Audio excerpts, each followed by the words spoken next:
しいですか? Good afternoon, everybody. Thank you very much for joining our Foreign Press Center Japan's hybrid briefing this afternoon. My name is Kazuo Kodama, President of the Foreign Press Center Japan. I will be the moderator of today's press briefing. It is our great honor and pleasure to welcome today Dr. Yamaguchi Tsuyoshi, Minister of the Ministry of the Environment, as a briefer on Japan's grand design for decarbonization. He will discuss what kind of grand design Japan will implement to realize a decarbonized society and the contributions Japan will make to demonstrate its leadership in the world. Dr. Yamaguchi will speak for half an hour, 30 minutes in English, using slides, followed by a 30-minute long Q&A session. Now, the minister's comments will be simultaneously interpreted. Please select channel 1 for English and channel 2 for Japanese. The Q&A session will be carried out with consecutive interpretation. Questions will be accepted from foreign media. Those attending the briefing online, please send us your questions using the Q&A icon or press the raise and your hand button, both of which are at the bottom of the screen. You may post your question in the Q&A section at any time after the start of the briefing. Please note that handouts for today's briefing were sent to your email addresses about an hour ago. They are available in English only. If you do not have the handouts, please write in the Q&A section at the bottom of the screen and we will send them to you. To those of you who are attending this press briefing from the Foreign Press Center, Japan, please make sure your cell phones are in silent mode. Today's interpreters are Ms. Mariko Nagai and Ms. Naoko Watanabe of Simultaneous International. Minister, Dr. Yamaguchi, the floor is yours. Thank you, Mr. Kodama. Actually, he's 3 years senior to me. We were working together in the Foreign Service, Japanese government, and it's a great pleasure to be here. It's a very hot day, Mr. Kodama. I have a strong urge to serve these people a glass of cold white wine. I'm joking. I'm joking. He's saying no. Yes, but I really appreciate this occasion today. It's a great pleasure to be here. Thank you very much. I will talk about decarbonization as Japan's new angle of a national strategy. After the Pacific War, Yoshida Doctrine has been Japan's national strategy, relying upon the United States for security and focusing upon the economy. Yes, Yoshida Shigeru here. He was a diplomat too. Yoshida told his disciple Ikeda Hayato to go for income doubling policy. It was a big success. And this Yoshida Doctrine has been a great success since. This doctrine has been, I mean, great success. Japan made a miraculous comeback to the world arena, and security has been intact up to now.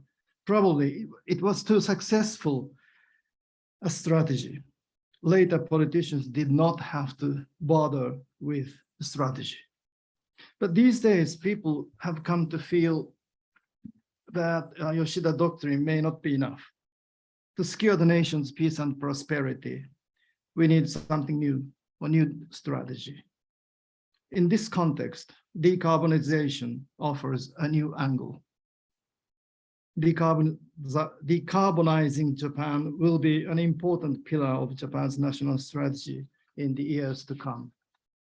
Prime Minister Kishida, yes, advocates a new capitalism. Coping with the climate change is an important pillar of his new capitalism, because old capitalism or market capitalism, which is a profit-first-ism, has not been able to curb the emission of carbon dioxide and has failed to cope with the global warming. Prime Minister Kishida's first trip abroad as Prime Minister was a COP26 in Glasgow, in the United Kingdom last fall. I think his attendance or participation in the COP26 had a decisive impact on his mindset. Coping with the global warming or climate change has become one of his top priorities. It is not an exaggeration to say that 1.5-degree consensus was made possible because of Japan's great contribution to the consensus building relating to the Article 6 of the Paris Agreement, which is about market mechanism.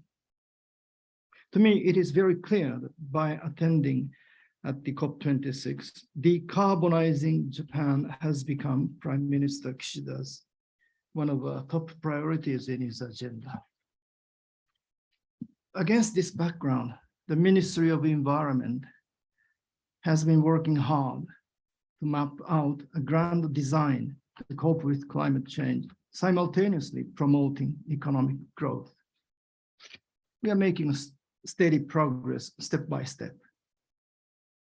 My belief is that those who will command decarbonization will command the next stage. Next slide, please. In the last 2 or 3 decades, what was missing in the Japanese economy was innovation investment. Decarbonization requires lots of innovation, and for that, huge amount of investment.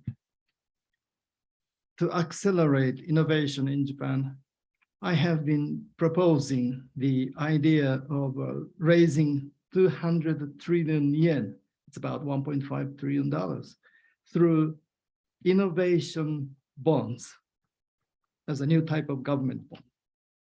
I shared this idea with Prime Minister Kishida in February. The Prime Minister did not make a specific comment, but he was listening. It turns out later that he actually has the power to listen. To attain carbon neutrality by 2050, one estimate is that at least 400 trillion yen, it's about $3 trillion, is necessary as investment. Another estimate says that for the next 10 years to come, 150 trillion yen, about $1.1 trillion, public and private together, is necessary to facilitate the process towards carbon neutrality. We intend to make sure that the necessary fund is available.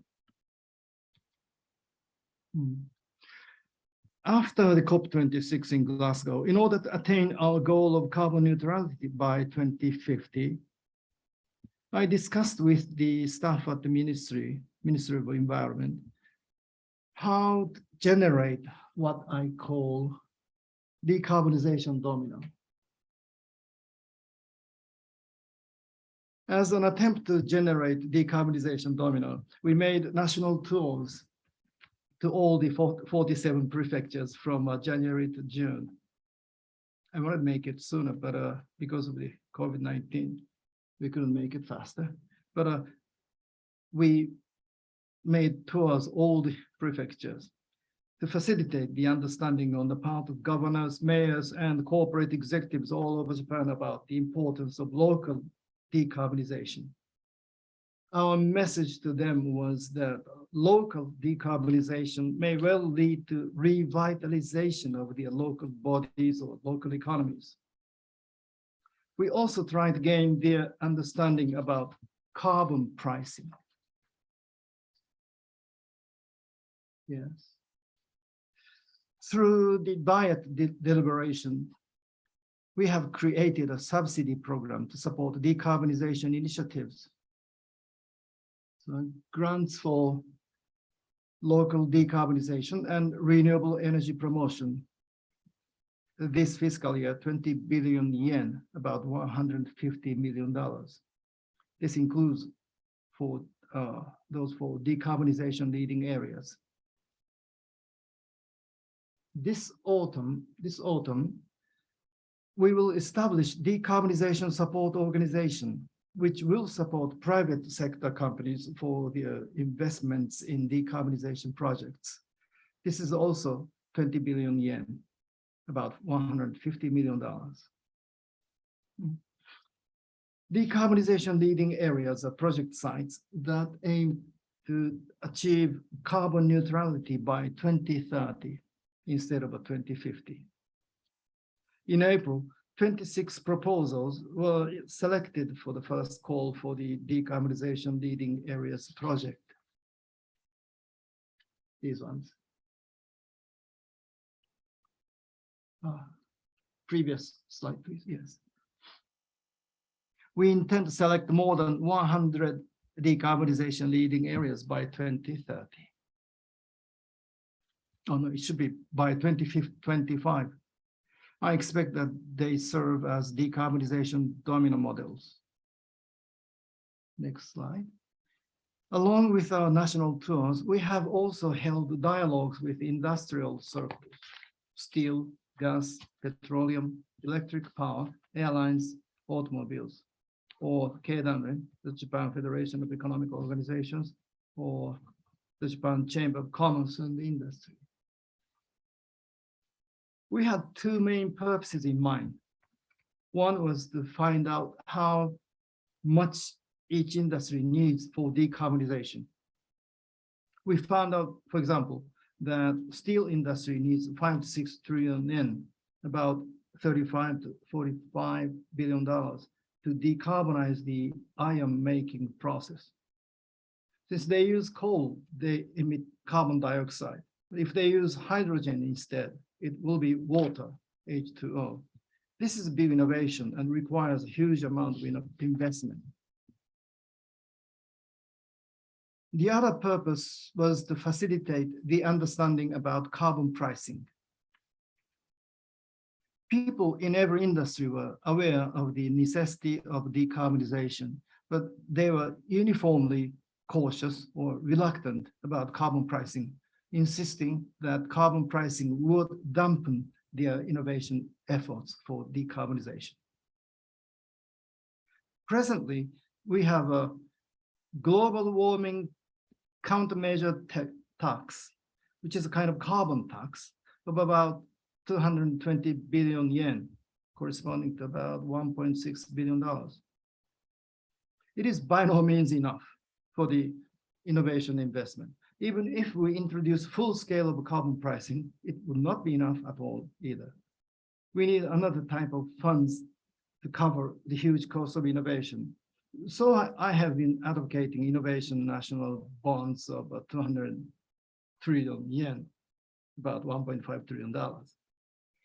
First, I mentioned this idea in the interview with the Bloomberg. I later referred to the idea in other media and during the national tours or the dialogues with industrial circles. My logic is that we prepare a big financial support system, so please accept carbon pricing. I use the word of grand design to explain this logic. A few months ago, I found in a newspaper that the Keidanren advocated green national bond of 400 trillion yen, $3 trillion to achieve decarbonization. I had an impression that people were beginning to share my idea. On May 19th, a meeting under the title of the advisory panel on a clean energy strategy was held at the Prime Minister's office. After the presentation by the Minister for Economy, Trade and Industry, Mr. Hagiuda, and me as the Minister for Environment, Prime Minister Kishida, after stating that in order to attain decarbonization, 150 trillion yen, about $1.1 trillion in investment will be required by public and private partnerships over the next decade. And this is the important part. And 20 trillion yen, about $150 billion of government funds would first be raised in the form of GX economic transition bonds. He mentioned that a concrete form should be given to growth-oriented carbon pricing as its condition. He made it very clear. GX economic transition bonds is METI's naming, Ministry of Economy, Trade and Industry. I would call it decarbonization bond. It is much easier to understand, I think. The executive committee regarding the decarbonization bond is set to be held very soon. Could be next week. Carbon pricing will be one of the major items to be discussed. Carbon pricing is not yet fully accepted, but I am confident that more understanding will duly come gradually. Our decarbonization efforts are not limited within Japan. We are accelerating our overseas efforts to generate decarbonization domino by sharing our decarbonization know-hows with like-minded countries in Asia, or providing financial assistance to them to realize the concept of Asia Zero Emissions Community.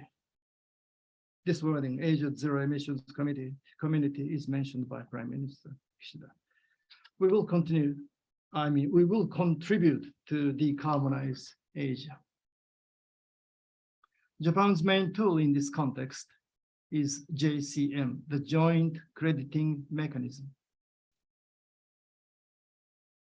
Under the JCM scheme, Japan has been facilitating diffusion of leading decarbonizing technologies, etc., as well as implementation of mitigation actions in partner countries.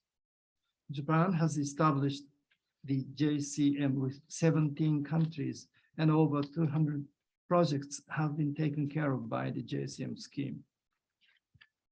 As the implementation rules for Article 6, which is regarding market mechanisms of the Paris Agreement, were agreed upon at COP26 last year, we will further utilize the JCM. We have been accelerating consultations to expand partner countries up to 30 countries worldwide by around 2025 from the current 17 countries. Well, so far I have talked about decarbonization in the context of Japan's new national strategy. Decarbonizing Japan will be an important pillar of Japan's national strategy in the years to come. But last but not least, let me touch upon Russia's war on Ukraine, since a war is the worst environment destruction. Russia's war on Ukraine has been disrupting the world energy market. It is Mr. Putin who is to blame for the steep rise in petroleum or gas all over the world. Prime Minister Kishida has mentioned two things to tackle this situation: renewable energy and atomic power generation. We rely 4% of petroleum, 9% of natural gas, and 11% of coal on Russia. We will try to de-Russianize our energy structure as much as possible. In this context, renewable energy has become more important as a domestic source of energy.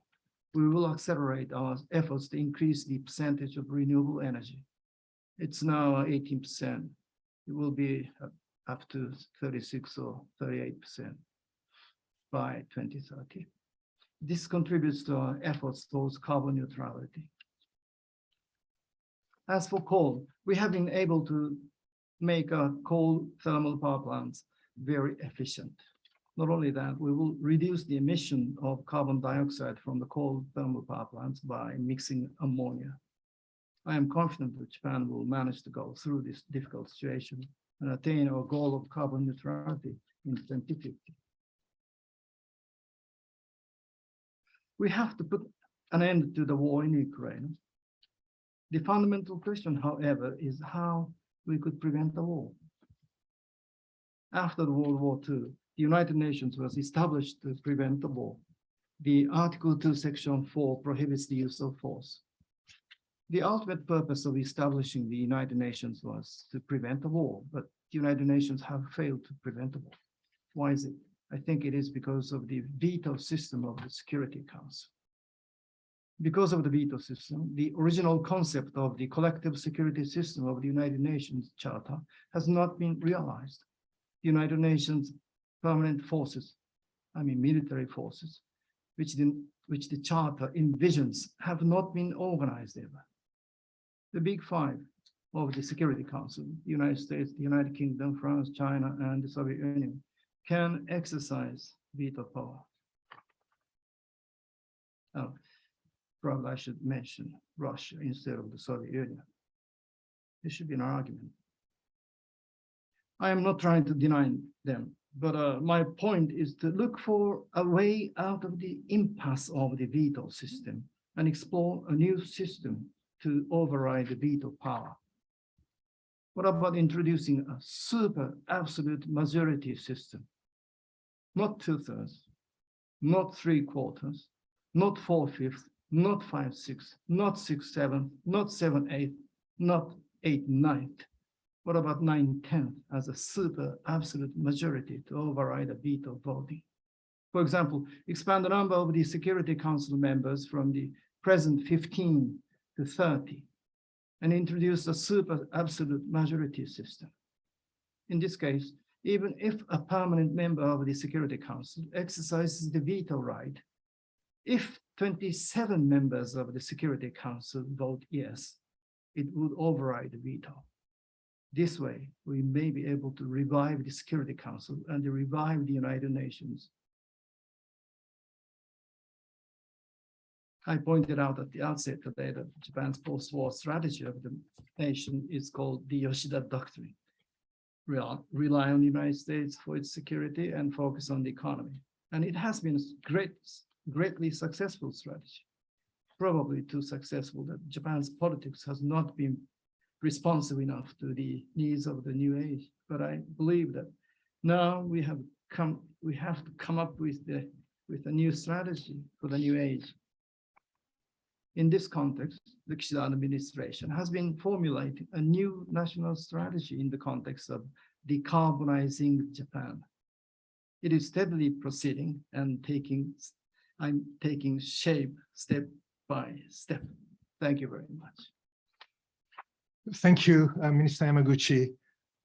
You really, I think, explained or exposed, I think, the grand strategy to how to decarbonize Japan by 2050. And even before 2050, I think you explained to us so-called your grand strategy, introducing a decarbonization and bonds, I think, which is actually is very interesting, and especially it is linked to the idea of introducing carbon pricing system in Japan. And also toward the end of your briefing, you also touched on the most recent, I think, a Soviet-Russian invasion of Ukraine, I think, and which has caused a tremendous, I think, repercussions and damages to the global, I think, a system, or be it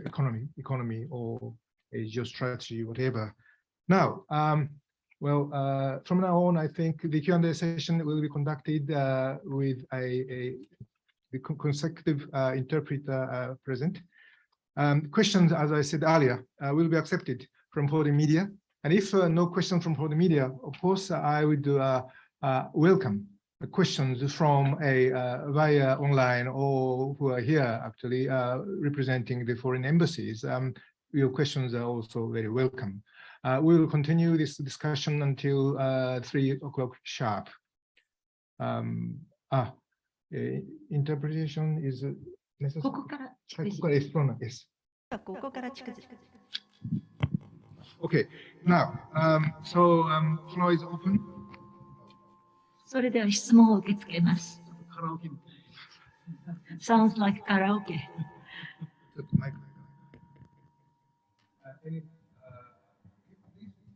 どうぞ。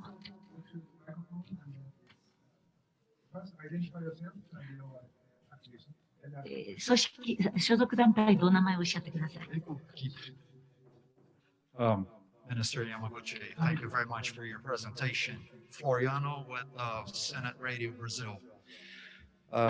Two quick questions. If the war drags on as expected, what's the plan for crossing the bridge until you reach that better plan for the future?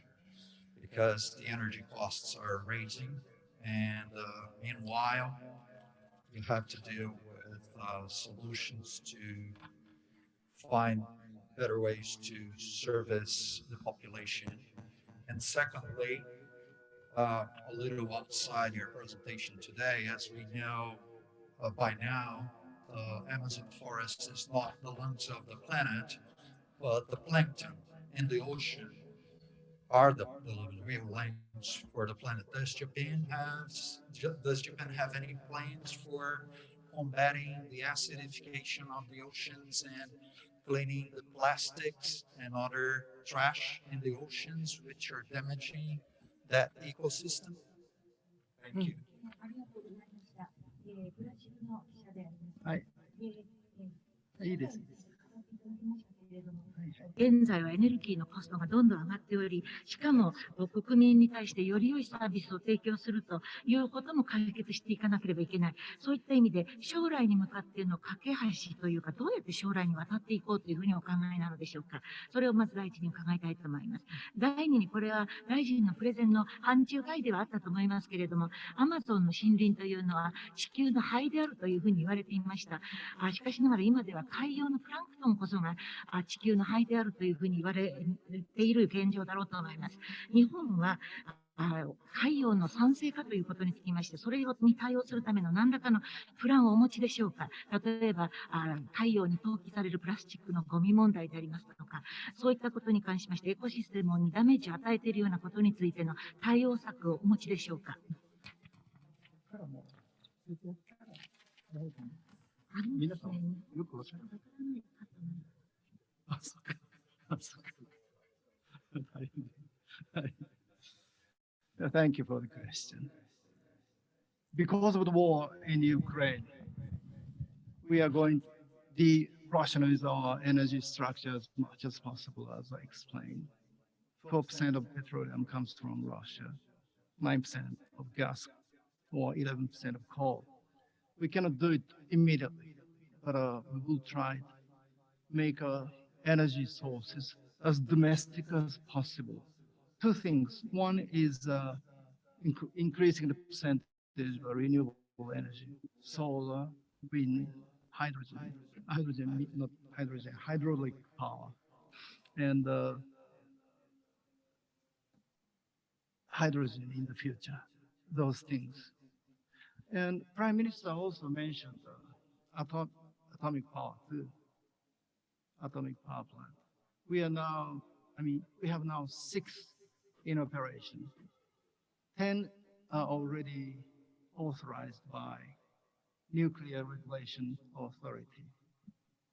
But only 4 more will be in operation very soon in this coming half a year.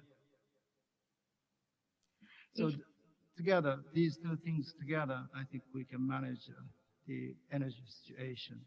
And about plastic waste. 質問ありがとうございます。ウクライナにおける戦争ということで、ロシアを原因といたしますエネルギー情勢の混乱が生じております。ロシアからのエネルギーの貢献分というのは、石油で 9%、ガス、それから石炭で 11% というロシアの持ち分があるわけですけれども、まず何と言ってもやらなければいけないのはエネルギーを自前で、国産で作ることができるように持っていかなければいけない。そのためには再エネのパーセンテージを上げていくということが何よりも必要です。太陽光、風力、水力、そして将来的には水素ということを目指してやっていかなければなりません。岸田総理も言及しておられましたが、原子力ということについても言及があります。現在は原子炉が6基稼働中でありますが、10基に関しましては、これは原子力規制委員会からすでに認可が下りています。それプラス4基に関しましては、来たる半年ぐらいの間に、近いうちに認可が下りるということが予想されております。ですから、この13基を稼働することができれば、エネルギーの調整というのはマネージすることができるのではないかと考えます。次はプラスチックの投棄問題です。10 are already authorized by Nuclear Regulation Authority, and 6 in operation already, 4 more coming in half a year. That's what I said. 私が言ったことをもう一度確認いたします。すでに原子力規制委員会が認可をしているのが原子炉10基、それから6基はすでにもう稼働を始めております。それから来たる半年のうちに新たに4基に対して認可が下りるであろうと思われます。No, 4 more are already authorized. So it will be in operation in half a year. 4基はもうすでに認可が下りておりますので、半年後にはこれは稼働するであろうと思われます。Okay. All right, so plastic. There was a UN Environment Conference in February to March in Kenya, Nairobi. And Japan proposed a draft, and Rwanda proposed a draft too. Our idea was to try to engage as many countries as possible, including big emitters of plastic waste. I wouldn't mention a name, but that was our idea. And Rwanda's idea was a little different, rather strict, covering the upstream of a plastic life cycle. But we try to involve as many countries as possible. So we united these two drafts together, and it was agreed upon. There will be intergovernmental negotiating committee in fall. It's starting this fall. So Japan's proposal, it was based on this. It was a basis of this negotiation. 次はプラスチックの海洋投棄の問題でありますけれども、2月3月にかけまして、ケニアのナイロビで国連の環境会議が開かれました。そこで日本がドラフト案を出しまして、ルワンダからもドラフト案が出ております。で、そのアイディアというのは、できるだけ多くの国を関与させる、特に大国として、そのプラスチック発生の由来になっている、そういう大国、廃棄国もエンゲージするように持っていくということであります。プラスチックのゴミを大量に出している国というのは、ここで私は名前は申しませんけれども、そういうアイディアであります。ルワンダの提案というのは若干違いまして、そのプラスチックゴミのサイクルの上流、川上の方を厳しく取り締まろうというものでありますが、我々はできるだけ多くの国を関与させて解決に持っていきたいというふうに考えておりまして、この日本のプロポーザルを合体させまして、そして、秋には日本の提案で、今回のこの会議がベースとなりまして、秋に、政府間交渉委員会というのが開かれることで合意されております。At G20, which was held in Osaka several years ago, Japan proposed Osaka Blue Ocean Vision. So it was the start of the story. So Japan, I think, has been taking big initiatives in this area. 数年前に大阪で G20 の首脳会議が開かれました。その時に日本は大阪ブルーオーシャンビジョンというものを提案いたしました。これが全体のこの話のスタートになっているわけでありまして、今回のイニシアチブに関しましても、日本は大きな役割を果たしていると考えます。So, next, I think I will put to Mr. Following question, which is actually given by the Philippines respondent and also same. Question is as follows. in your view, うん is it more important to expand? In your view, is it more important? In your view, is it more important to expand or explore more renewable energy options or to restart nuclear plants? Why? それでは次の質問は、シンガポールの特派員、ウォルター・シム氏からいただきましたものを大臣に投げかけたいと思います。その質問というのは、再生可能エネルギーの拡大と原子力発電所の再稼働のどちらが重要だと考えますか？その理由は何でしょうか？ I think both are important. Our Ministry of Environment, is in charge of renewable energy, and the Atomic Power Ministry of Economy, Trade and Industry, they take care of it. But I think both of them are very important. 私は両方とも大切だと思っております。私どもの省、環境省は再エネを管轄しておりまして、原子力に関しましては経産省が管轄をしておりますが、両方とも大切であると考えます。Because of the Fukushima,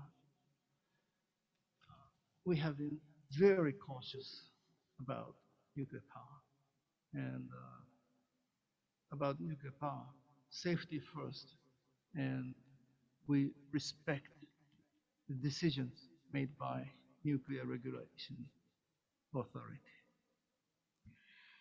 福島で事故がありましたために、原子力に関しましては、我々は極めて慎重にやってまいりました。原子力に関しましては、安全第一ということでやってきております。また、原子力規制委員会が決定したことに関しましては、これは尊重いたします。As a matter of fact, last fall, the cabinet decided to increase the renewable energy from 18% to 36 to 38%, and nuclear power from 6% to 20 or 22%. So we are going to increase both of them, but same priority. And Prime Minister mentions both. 昨年の秋に閣議におきまして、再エネの導入割合を18% から36から38% へと増やすということを決定しております。それから原子力に関しましても 6% から20ないし 22% まで増やすということを決めております。両方とも増やすということを決めているわけでありまして、そのプライオリティ優先順位におきましても同じふうに考えているわけで、首相もこの両方のエネルギー源に関しまして言及しておられます。Thank you. Now, from this floor, any question? I see you, Ms. Shin of Global Times, right? Yeah, I have a question, written question. Can I? Yes. Okay. Put it to Minister. All right. 質問は sorry. And then following, this is a question from Global Times of China. Ms. Shin, as follows. すみません。日本語ですので。コロナ、COVID-19 は社会環境を大きく変えました。今、日本もその問題に直面しています。いかにしてコロナに対する対応をしながら、この2004社会の脱炭素化を進めていかれるおつもりですか？コメントをお願いします。この時点からフロアからの質問を取りたいと思います。環球時報の新記者が手を挙げておられますので、すでにあなたからは質問を受け取っておりますので、その質問をされたいということでよろしいですね。それでは環球時報からいただいております質問を言いたい、ここで大臣に伺いたいと思います。質問は日本語で書いてありますので、日本語で言います。The COVID-19 has changed the social environment substantially, and Japan is still facing that issue. In this context, how are you going to proceed with the decarbonization of the Japanese society while dealing with the COVID-19 infection in your country? Thank you. Is it pronunciation of the name? そうか。発音はシンさんですか？シンさんですか？シン。はい。シンさん。はい。So your name in Chinese pronunciation is Ms. Shen, and in Japanese it's Ms. Shin. じゃあ日本語の方がいいかな。感染症に国境なし。There is no border when it comes to pandemics. It comes, 国境を越えてやってくるし、解決も国境を越えて解決しなければいけません。Infection comes across the border, and solution also has to be across the border.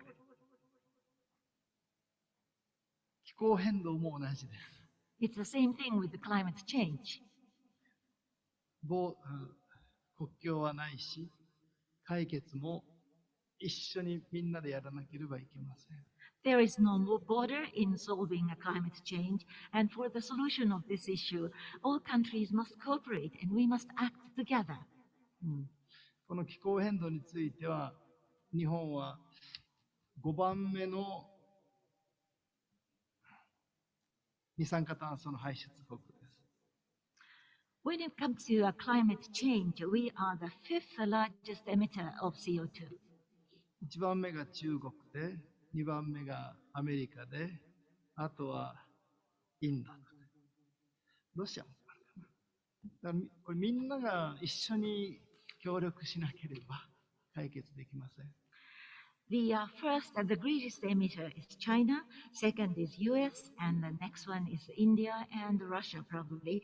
So in order to solve this problem, all countries must cooperate. それはコロナも一緒です。And it's the same thing with COVID-19. で、去年の秋、グラスゴーで 1.5 度以内に上昇を抑えるということを全世界で合意しました。Last autumn in Glasgow, there was an international global agreement regarding suppressing the temperature rise within 1.5 degrees Celsius. だからコロナも、それからこの気候変動も、どちらも全世界で対処すれば解決できるし、どこかが協力しなければ解決できないし、同じ性質の部分があります。So both the COVID-19 issue and climate change issue, I see similar characteristics in both issues. On both issues, the cooperation must come globally and the solution must be a global one. If some countries do not cooperate, then there will be no solution.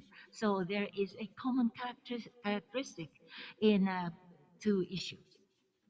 脱炭素、それからワクチン、こういうことによって持続可能な強靭な社会をみんなで作らなければいけないと思います。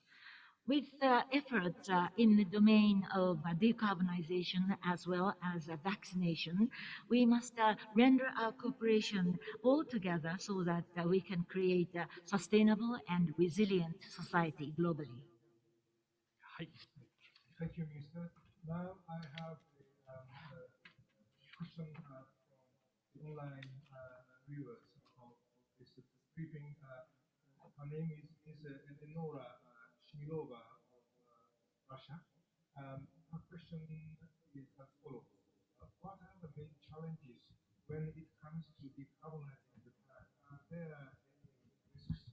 I think, Minister, your briefing, you identified the main challenges.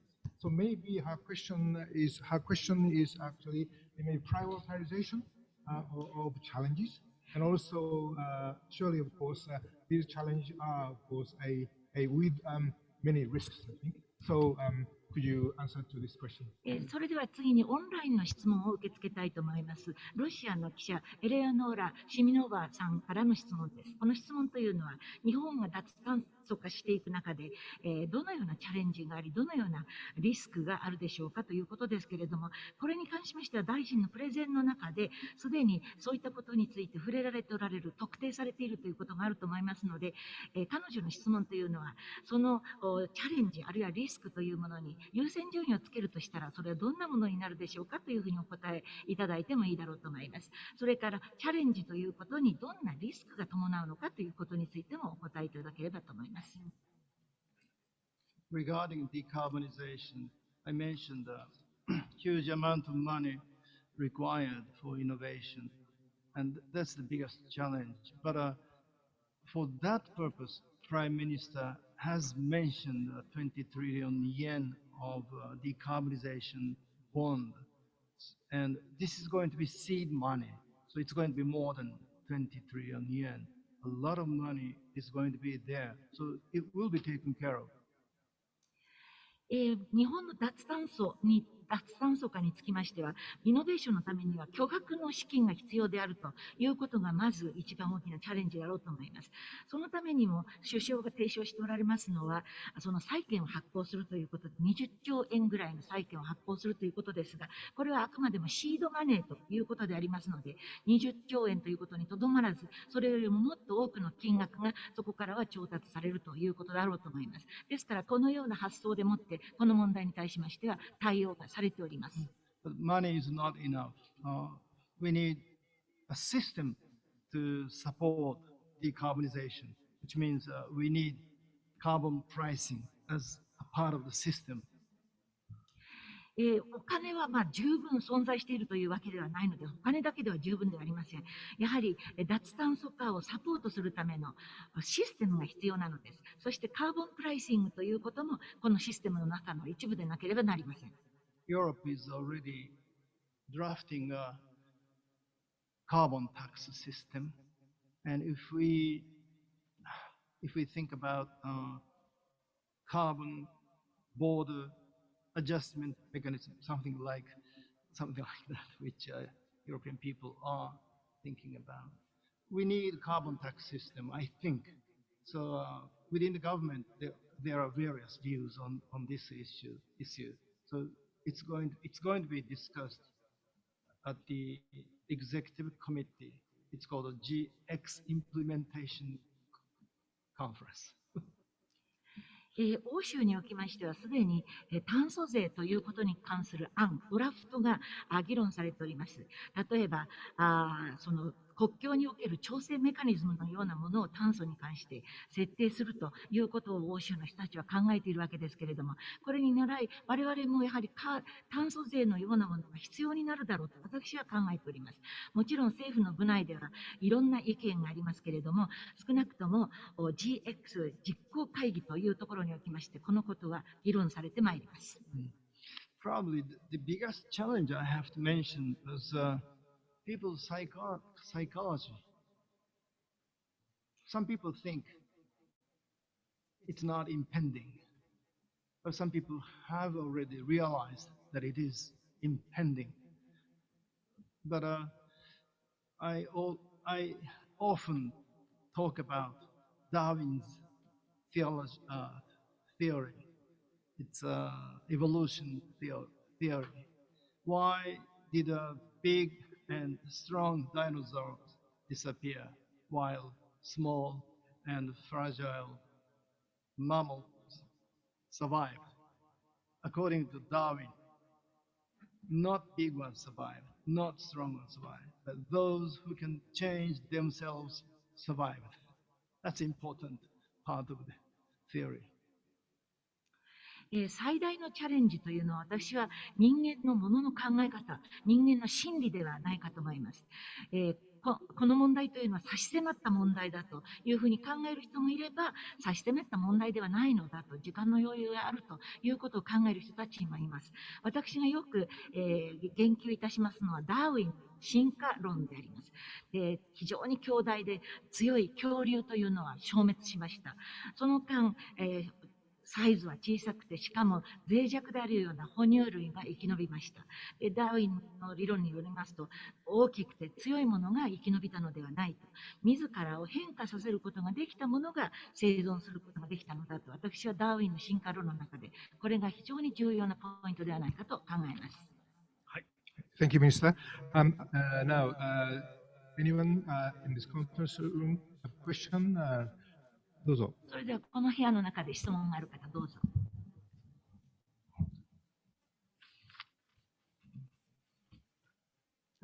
YAMAGUCHI. Thank you for this occasion, Minister. Hi. I have two kind of related questions. One is about aging nuclear reactors. Many of the workable reactors in Japan are about 40 years old or close to that. And plus, they are not a really flexible source of energy in terms of starting up and putting it offline. So I'm wondering how does this nuclear energy, especially the aging reactors, fit into this decarbonization process and the plan toward 2050. And my other question is many aging reactors, the coal-fired reactors also got some attention when we had energy crunch at the end of June. And I think this coal-fired reactors, the aging reactors also, how they play in the role in terms of the decarbonization process, and also how carbon-free coal-fired plants are a reality. Thank you. Excuse me, you are Yamaguchi or AP? Yes. FP の山口さんですね。2つ質問があります。1つは原子炉が老朽化しているという問題があると思います。原子炉の中にはもうすでに建造から40年経っている、あるいは40年近いというものもあるだろうと思います。しかも原子力というのはエネルギーの中でそうフレキシブルなものではありません。立ち上げるにしても、あるいは閉鎖するにしても、炉を閉じるということについてもそう簡単にできない、フレキシビリティがないという問題があると思います。日本の脱炭素化というプロセスの中で原子力というのはどのようなふうに位置づけられているのでしょうか。2050年までに脱炭素を達成するという中での位置づけです。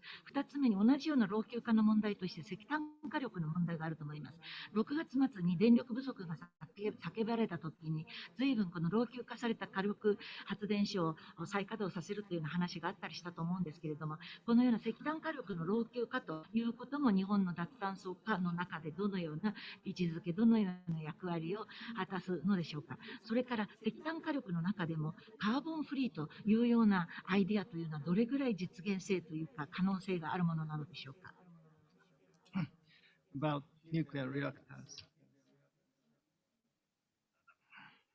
As I mentioned, safety comes first, and we respect the decisions made by nuclear regulations authority. And nuclear power plants, METI, Ministry of Economy, Trade and Industry, they're in charge. I should stop there. But what I can say is, I already told percentage, from 6% to 20 to 22%. It's been decided by the cabinet last fall. 原発についてですけれども、私は前にも言いましたように安全第一ということがまず叫ばれなければならないことであり、それから原子力規制委員会が決定したことは尊重されなければならないと思っています。それから原子力に関しましては主管庁は経産省であるということを申し上げておきたいと思います。それを申し上げにとどめておきたいと思うんですが、あえてもう一つ付け加えるとするならば、前にも言いましたように原子力の割合を 6% から20から 22% まで増やすということは昨年の秋に閣議で決定されております。About coal power plant. Also, at the same occasion, percentage has been decided. It's now 32%. It's going to be down to 19%. これは何についてですか。Coal.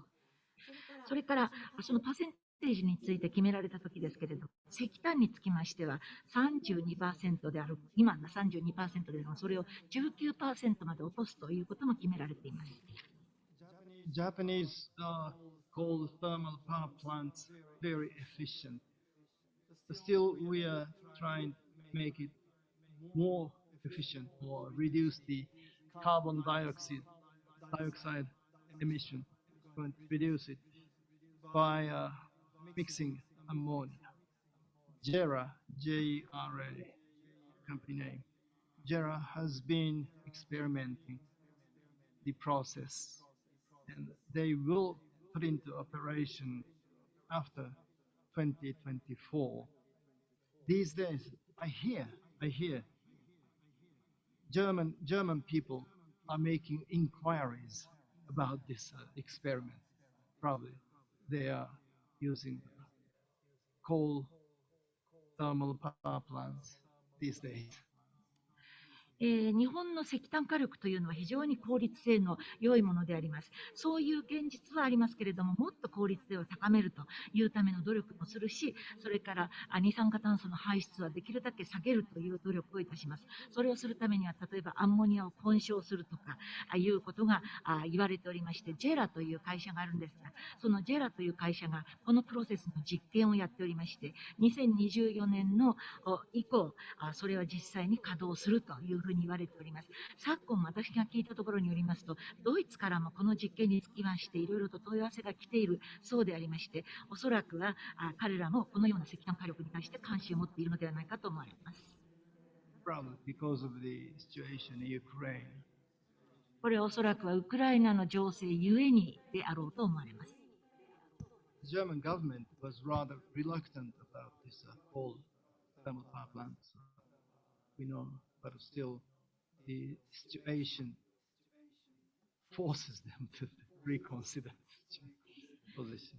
ドイツ政府というのはこの石炭火力の稼働ということに関しましては躊躇していると、あまり積極的ではないという態度であったということは我々知っておりますけれども、状況が状況でありますために、どうしてもその考え方は再考せざるを得なくなったということではないでしょうか。So JERA will start operation by the year 2030. It's going to be 20% mixture first, ammonia and coal. And after 2030, they will increase the percentage from 20 all the way up to 100%. During the 2040s, they say, or they expect that the percentage will be up to 100%, which means by 2050, it's going to be carbon dioxide free. JERA は2030年からこれをオペレーションを始めるというふうに言っておりますけれども、最初はアンモニアと石炭の混焼率というのは 20% だそうであります。そして2030年からそのパーセンテージを徐々に上げていき、そして20から 100% までいずれは上げていくということだそうです。2040年代には彼らの予想によりますと、そのパーセンテージを 100% まで上げていくことができるということでありますので、2050年になれば、これは CO2 の出ない石炭火力ということになりましょう。The other day, I talked with the foreign minister from Saudi Arabia, and they have lots of solar power, which means they have big potential to produce clean or green hydrogen or ammonia. So if we can cooperate, Saudi Arabia and Japan, we have already partnership, I mean JCM partnership between the two countries, Saudi Arabia and Japan. If we can cooperate in this area, then we will have a clean or green ammonia a lot.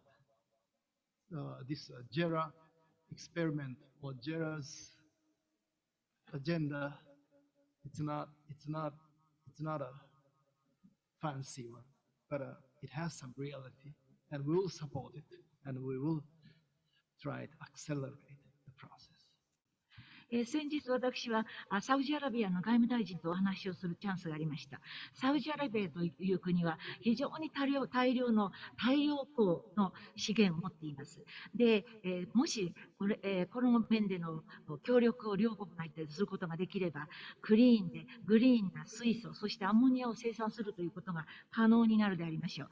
もし日本とサウジアラビアが協力できれば、我々はすでにこのJCM というメカニズムの中でパートな協力をしておりますけれども、両国間でこれをさらに協力してやっていくということができれば、クリーンでグリーンなアンモニアを大量に生産することができるということになりましょう。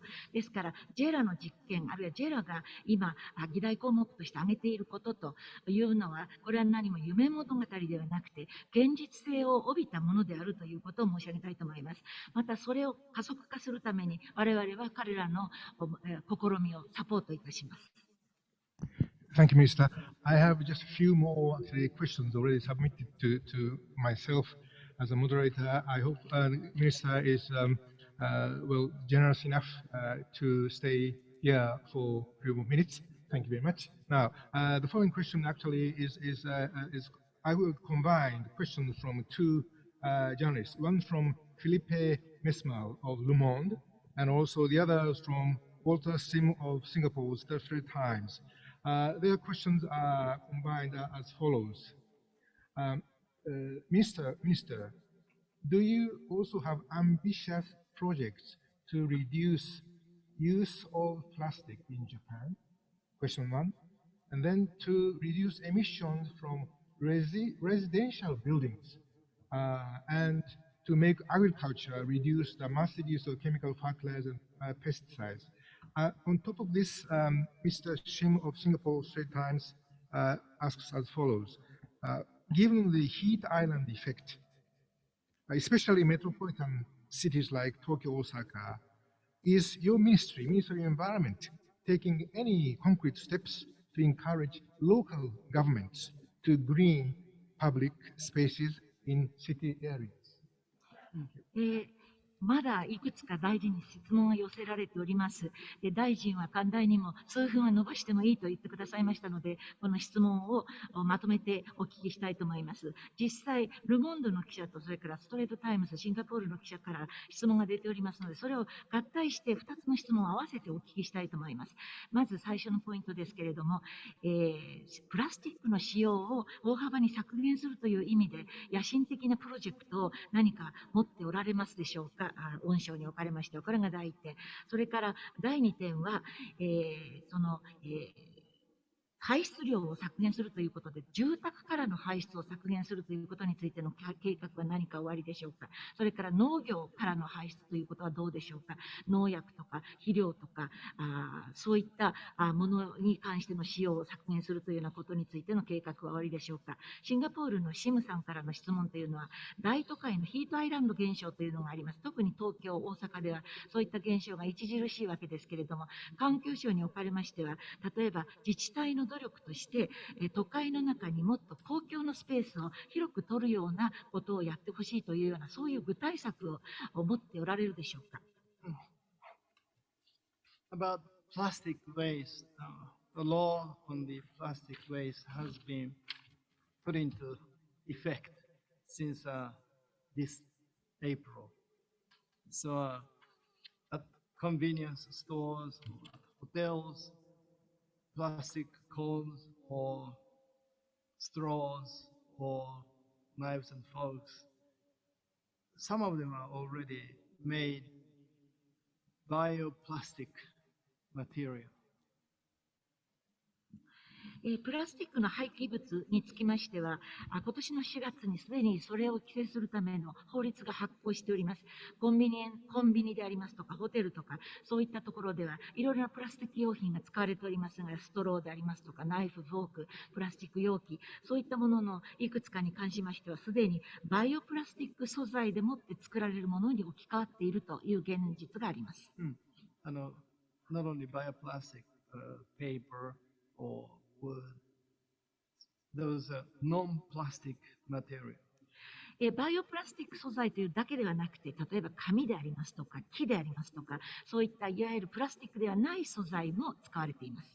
People in Japan are beginning to understand what is at stake. For example, if it's microplastic, if fish eat microplastic, and if we eat those fish, then microplastic may come into our brain, and kind of a problem. We do not know.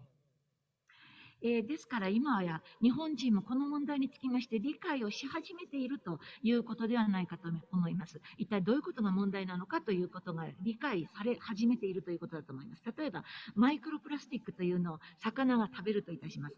その食べた魚を人間が食べますと、そのマイクロプラスチックというのが人間の脳内に入り込むということが言われたりしておりましては、よくまだ分かっておりませんけれども、そういったことが問題であろうということが言われ始めています。Worst is nanoplastic, which is much more small. それからもっとひどいのはナノプラスティックと呼ばれるようなものでありまして、ずっとマイクロプラスティックよりも小さいものです。But here we need international cooperation. Japan alone cannot handle this. ここでは国際協力が必要とされます。日本だけではこれに対応することはできません。That's why intergovernmental negotiating committee will be held within the framework of UN Environment Assembly in this fall. そういったことがありますがために、今年の秋から国連環境総会の枠組みの下で、政府間交渉委員会が始まるとです。Some framework will be agreed upon by the end of 2024. 2024年末までには何らかの枠組みが合意されるでありましょう。And about agriculture, we know that chemical fertilizers have been used a lot in Japan too, and they have been killing lots of 微生物は何て言いましたっけ？マイクロオーガニズム。Microorganisms. And these microorganisms, they play important role because of the microorganisms, tomatoes or other vegetables have lots of nutrition. But without these microorganisms, tomatoes are only tomatoes without nutrition. So some people are beginning to start new agriculture, but this is not within Environment Ministry's function. 次に農業でありますけれども、日本におきましても多量の化学肥料が使われているということは分かっております。化学肥料が使われますと、これは微生物を殺すということにつながります。微生物というのは重要な役割を果たしまして、例えばトマトとかその他の野菜が栄養素を帯びるようになるのは微生物の働きがゆえであると言われております。でもし微生物がないということになりますと、トマトは栄養素の全くないトマトでしかないということになってしまいますので、人によっては新しい種類の農業を始めようということをやり始めている人もいるんですが、これは環境省の管轄ではありません。And heat island, I think it was a great idea to ask a local government to make the land green. But this also falls within the power of Ministry of Land Infrastructure and Transport. 次にヒートアイランドについてですけれども、地方自治体がその公共のスペースを緑化するということを試みるというのは、これは素晴らしいアイディアだとは思いますけれども、これもやはり所掌省庁というのは我々ではなくて国土交通省になります。So we will talk to the people of that ministry. でも我々からも国交省の人たちに、話をします。Thank you, Minister. Now, well, time is already after 3 o'clock, but I have just the final question actually to you. Actually, two questions combined. This question is actually again put to us by Walter Sim of Singapore, but this is an interesting question. I read it out.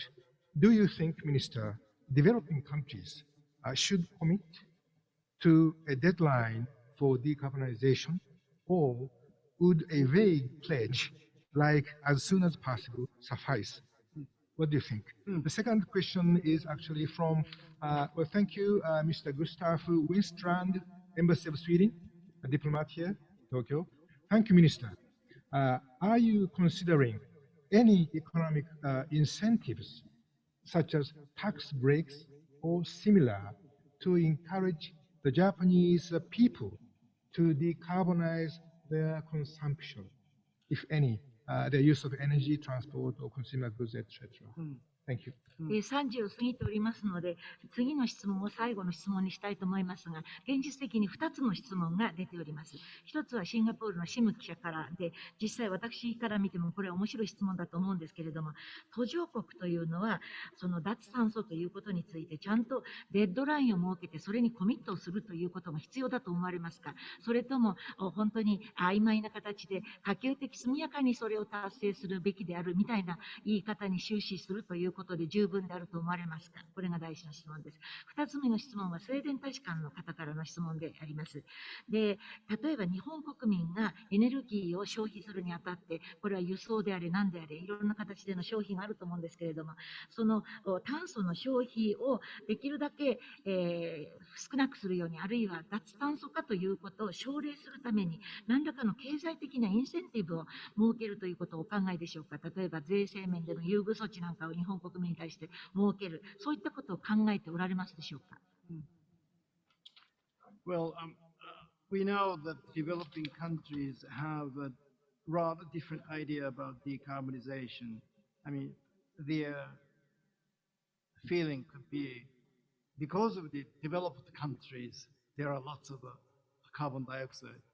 We know the logic, but still, we cannot cope with this carbon dioxide issue alone. We need the global cooperation on this issue. So that's why Japan is trying to expand JCM, joint crediting mechanism, partnerships from 17 countries to 30, or trying to provide financial assistance to those developing countries who will try to engage in decarbonization efforts. And our advanced technologies for the decarbonizations, we are going to contribute to developing countries' decarbonization efforts. We need global cooperation on this thing. 途上国というのは脱炭素に関しまして違ったアイディアを持っています。彼らの感覚から言いますと、先進国がすでにたくさんの CO2 を排出したからこうなっているんだというロジックを持っておりますけれども、そのロジック自体はわからないでもないですけれども、しかしながら CO2 の問題というのは我々先進国だけで解決できるものではありません。我々はグローバルな協力を必要としているのです。だからこそ日本はJCM のパートナー国を17カ国から30カ国に増やそうというふうにしておりますし、それからまた途上国に対しまして財政的な金銭的な意味での支援を提供するということもやっております。途上国が脱炭素のための努力をするならば、その資金的な支援もするということであります。それから我々は先進的な脱炭素の技術を持っておりますので、途上国の脱炭素のための努力に対して貢献をするということもできると思っております。とにかくこの問題の解決のためにはグローバルな協力が必要です。I mentioned that I had talks with foreign minister from Saudi Arabia. He mentioned there was an interesting point. Japan has lots of technologies for decarbonization, and Saudi Arabia could provide financial assistance. So two countries combined, we can make huge efforts for decarbonization. I think that he has a point. 先ほど、サウジアラビアの外務大臣の話をしたというお話をいたしましたけれども、彼は非常に面白いことを言っていました。日本は脱炭素のための技術をたくさん持っている。サウジアラビアは資金力が豊富である。この両国がその努力を合体させれば、巨大な努力を脱炭素に関して、実現することができるではないかということをおっしゃいました。非常に、もっともなポイントだと私は思いました。Decarbonization efforts in developing countries. 途上国における、脱炭素の努力です。And about the second question, that's very important. Economic incentive or tax credit. I think this can be a negative carbon tax, probably. And we'll talk about carbon tax in the coming Executive Committee, which is going to be held very soon. 2つ目の質問も非常に重要なものであります。これは税制面での優遇措置のような経済的なインセンティブを与えるつもりはあるかというご質問ですけれども、これはある意味でネガティブなマイナスの炭素税というふうに捉えることもできるだろうと思います。この炭素税に関する議論というのは、来たる GX 実行会議におきましても議論されることになっています。以上です。Thank you, Minister. Really, I very much highly appreciate your being with us today, and then also in response to all these questions, on top of your initial presentation, I think. Well, still we are in official business, so maybe not, but Minister, anyway, let me just conclude this briefing with heartfelt thanks to you. I think you gave us honest answers to the point, and I think you didn't evade any questions, I think, which is highly appreciated. And so it's time to conclude today's hybrid press briefing. Thank you all, those who are here in this room, as well as also joined us through online system. Again, the last but least, well, mostly, of course, I thank again Minister Yamaguchi. Thank you very much. And also thank you to interpreters as well. Thank you. 大臣、本日はご同席いただきまして本当にありがとうございました。質問にもたくさん答えていただきました。プレゼンテーションをした上で質疑応答にも答えてくださいまして本当にありがとうございました。今回のブリーフィングをすることができましたのは大臣のご出席があったからであり、本当に心より感謝をしたいと思います。非常に真摯にお答えいただいたと思います。どの質問に対しても避けるとか、この質問はちょっと避けておこうというようなことは全くお見せにならず、真摯にお答えいただいたと思っております。ハイブリッドの形でのブリーフィング、ここにおられる方々にも感謝をいたしますし、オンラインでリモートで参加された方々にも感謝をしたいと思います。しかしながら何よりもご出席いただきました大臣に対しまして心よりの御礼を申し上げたいと思います。通訳にも御礼の言葉をいただきました。Thank you. It's been a great pleasure. ありがとうございました。